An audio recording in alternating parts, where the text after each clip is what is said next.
మన కళ్ళ ముందు మనం అనుకుంటాం, దేవుడు డైరెక్ట్గా ఆకాశం నుంచి చెయ్యి ఇలా పెట్టి నీ రాయి ఎలాగేం తీయడు. ఆబ్జెక్ట్ ఎవరొకరు ఉంటారు, దాని ద్వారా ఆయన పక్కకి చెప్పండి. లాజర్ దగ్గర మనుషులు ఉన్నారు, ఇక్కడ సమాధి దగ్గర దేవదూతలు ఉన్నారు. నీ జీవితంలో ఏదో ఒకటి ఉంటుంది, ఆ ఒక్క హోప్ని బట్టి దేవుడు ఆ రాళ్ళన్నీ చెప్పండి పక్కకి తీసేస్తారు. కానీ కథ అంతా నడిపించేది ఎవరు చెప్పండి? దేవుడు. అందుకే మీరు బలంగా నమ్మండి.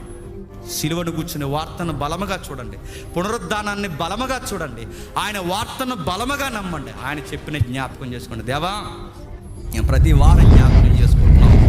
మా కొరకు శరీరాన్ని నిలిచావు, మా కొరకు రక్తాన్ని కార్చావు, మా కొరకు తిరిగి లేచావు.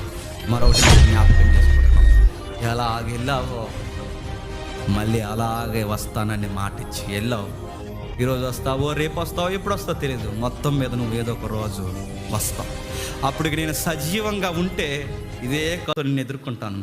ఒకవేళ నేను సమాధిలో ఉంటే మళ్ళీ సజీవంగా లేచి నేను ఎదుర్కొంటాను. ఎప్పుడు వస్తావో నాకు తెలియదు, నీ కొరకు నేను ఎదురు చూస్తూ ఈ గొంతులో ఊపిరున్నంత కాలం నీ గురించి చెబుతూ జ్ఞాపకం చేసుకుంటూ ఒకరోజు జీవితాన్ని అలా ముగించేస్తాను ప్రభు.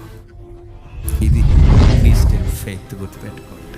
అందుకే మనం సంఘానికి రావాలి, వారం ఇదే మనం జ్ఞాపకం చేసుకోవాలి. చెప్పిందే చెబుతాం, పునరుద్ధానం చెప్తాం. ఎందుకు చెప్తారంటే దేవుడు చెప్పాడు, ఇదే మీరు జ్ఞాపకం చేసుకోవాలి.